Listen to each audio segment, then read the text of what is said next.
Due date of filing of GST R 9 and 9C।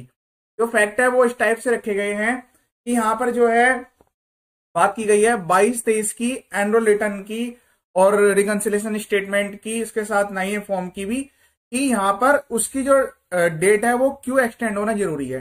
तो यहाँ पर जो है जो यहाँ पर डिमांड की जा रही है वो इसलिए की जा रही है कि जो असेसमेंट ईयर है, असेसमेंट इसमें जो है 17-18, 18-19, 19-20, तो इसमें यहाँ पर ये बात लिखी गई है कि जो 17-18 है उसके लिए ऑर्डर पास करने की लास्ट डेट है वो भी 31 दिसंबर है। ठीक है, 18-19 के लिए नोटिस इशू करने की जो लास्ट डेट है वो 31 दिसंबर है।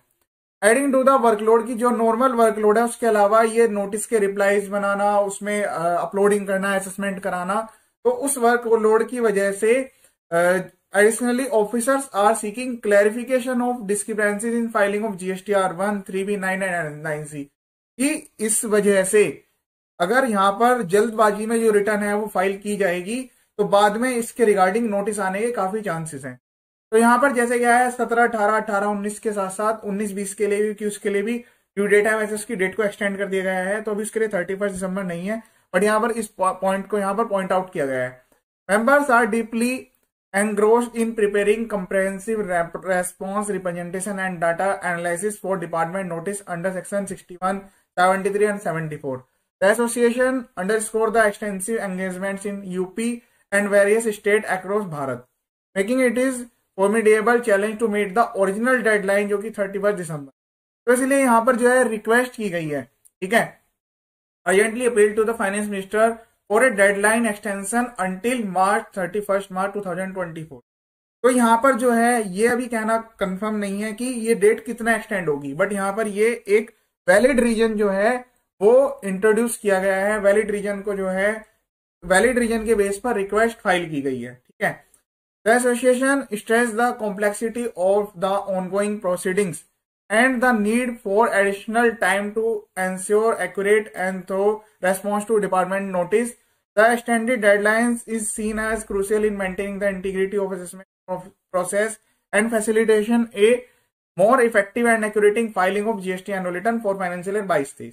यहाँ पर ये पॉइंट आ गया है कि सर देखिए जो नोटिस आ रहे हैं 17-18, 18-19, 19 के, वो इस वजह से भी आ रहे हैं क्योंकि उनकी रिटर्न फाइलिंग्स में मिस्टेक हुई है। GSTR1, 3B में तो हुई है, उसके साथ साथ 9-9C भी मिस्टेक हुई है।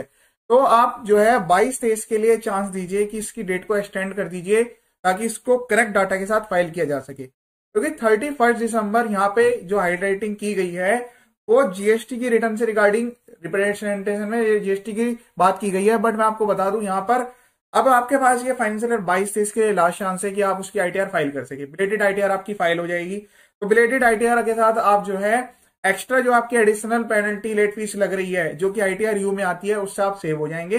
अभी आप जो है मिनिमम फीस जैसे 1000, 5000 देके अपनी इनकम टैक्स रिटर्न को भी फाइल कर सकते हैं। तो ऐसा नहीं है कि यहाँ पर केवल जीएसटीआर 9-9C की डेट है 31 दिसंबर, उसके साथ साथ इनकम टैक्स में भी कंप्लायंस की डेट है। उसके अलावा काफी सारे अदर फॉर्म्स है जिनके लिए ये लास्ट डेट पड़ जाएगी। और इसके अलावा जो आरओसी की है, अगर किसी ने अपनी ड्यू डेट को उस टाइप से मेंटेन किया है कि उसकी भी डेट जो है 31 दिसंबर आ रही है, तो भी ज्यादा कॉम्प्लेक्सिटी बढ़ जाएगी उस केस में। फिर यहाँ पर जो है टाइम लिमिट जैसा भी जो मंथली रिटर्न्स है वो कंप्लीट हुई है 20 तारीख तक, तो उसके बाद जो है नोटिस के लिए डाटा तैयार करना, तो एक यहाँ पर वैलिड रीजन को जो है वो इंट्रोड्यूस करके रिप्रेजेंटेशन की गई है। इसमें जो है ये जो पॉइंट यहाँ पर लिखे गए हैं कि रिटर्न सही टाइप से फाइल हो, उसके लिए काफी जरूरी है कि 22-23 के लिए थोड़ा टाइम लिमिट मिल जाए। पर लेकिन यहाँ पर जो है 31 मार्च तक के लिए कहा गया है, पर जरूरी नहीं है कि यहाँ तक एक्सटेंशन हो। अगर इसके लिए कोई फाइनल एक्सटेंशन आएगा कंफर्म, तो मैं आपको बता दूं आप जीएसटी पोर्टल पर ही उसको चेक करके यहाँ पर आपको मिलेगा, तभी आप उस पर बिलीव कीजिएगा, या फिर सीबीआईसी की ऑफिशियल वेबसाइट। ठीक है, कभी कभी क्या होता है कि जीएसटी की तरफ से जो है वो ट्वीट भी करके बताया जाता है, तो अगर कोई ऐसी न्यूज आएगी तो आपको कंफर्म कर दूंगा। जब तक कोई सर्कुलर या नोटिफिकेशन ना जाए तब तक जो है आपको किसी भी इस टाइप की न्यूज पर बेस रह के अपने डाटा को डिले नहीं करना है। ठीक है, तो जीएसटी की जो ये अगर आप लेट फाइलिंग करेंगे एनुअल रिटर्न की, उसकी भी अपनी लेट फीस है। और जीएसटीआर 9C की तो रिकंसिलेशन की जो है जनरल सेक्शन 125 में 50,000 तक की पेनल्टी है।